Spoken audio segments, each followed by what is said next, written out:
Gaming is supposed to be a fun and immersive activity, even when your adrenaline spikes courtesy of a surprise attack from Resident Evil 7's Baker family or an especially frustrating level of Cuphead. There's something calming about losing yourself in a virtual world. Until, of course, your little sister runs in front of the TV and accidentally unplugs your VR headset. Or you run out of room to save your game right before a big boss battle. Okay, let's face it, sometimes gaming can be really stressful. These are the worst, most annoying, most controller-chuckingly awful things that can happen and probably have happened to every gamer. Dead batteries.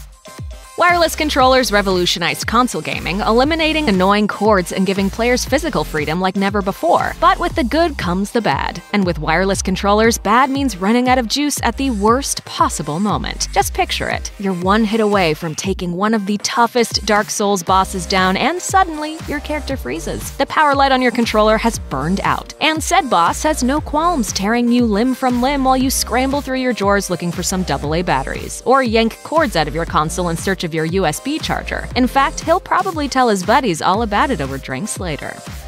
Game-breaking bugs.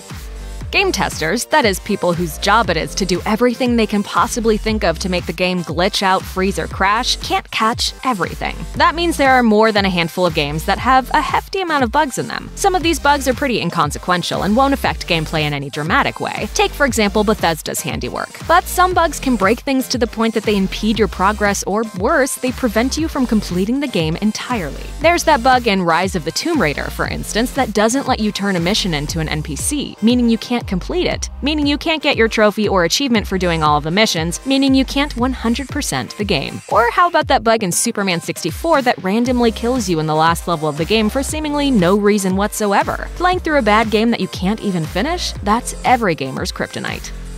Bye-bye Internet. We can play interactive games on the net together.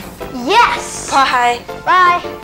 Online multiplayer is more than just another way to play. Sometimes it can add a whole new experience to a game, opening up new maps and even gameplay modes for you to take out your pent-up rage on your pals. But while every group has that one friend who just never plays fair, there's another enemy you should be keeping your crosshairs on: the internet itself. Why? Because your internet connection could drop at the wrong moment, cutting you off from your virtual world and erasing your hard-earned match stats in the process. Randy, what happened? Our house, it has no internet. Oh my god! That kill streak you had going in Call of Duty? Gone. That long touchdown you were about to score in Madden? It's never gonna happen. That sick shot you pulled off in Rocket League? It turns out that you were disconnected from the game 30 seconds ago. Your opponents weren't driving around in circles because they're bad, the game is just having a hard time breaking the news to you. The hype train. Listen, there's nothing wrong with getting on the hype train, so long as you realize that no incarnation of the game you're looking forward to will ever measure up to your sky-high expectations. Some games come pretty close, others don't. Yeah, you probably should have gotten off a few stops ago, huh, buddy? We all know the feeling when reality hits like a ton of bricks and you realize that the game you've been watching for years is just a big pile of hot garbage. Like falling head over heels for the original Mass Effect trilogy and getting so excited for Mass Effect Andromeda only to throw up in your mouth a little at those facial animations. Or to buy into Mighty No. 9 as a true Mega Man successor until you actually play it. Whoops. There's something to be said for keeping your expectations in check, which is why we're going to assume that the next Grand Theft Auto is the worst game of all time. Logic. Spoilers.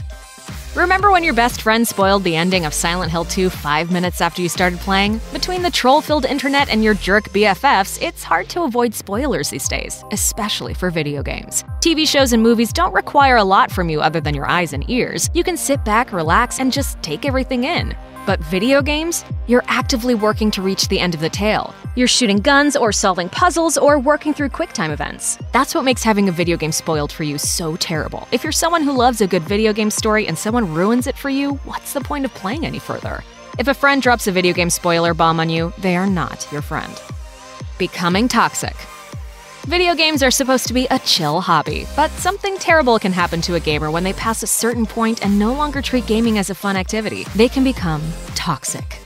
I got the power now! I'm doing good in the game, so I'm doing good in life! From yelling at their teammates in voice chat to being a rage-quitting sore loser, toxic gamers generally make the internet miserable for those who just want to play great games. Does this sound like you? Are you ready to pass the point of rescue? Maybe it's time to put the controller down and emerge from your gaming cave. There's a whole lot to do out there in the real world, and a good break never hurt anyone.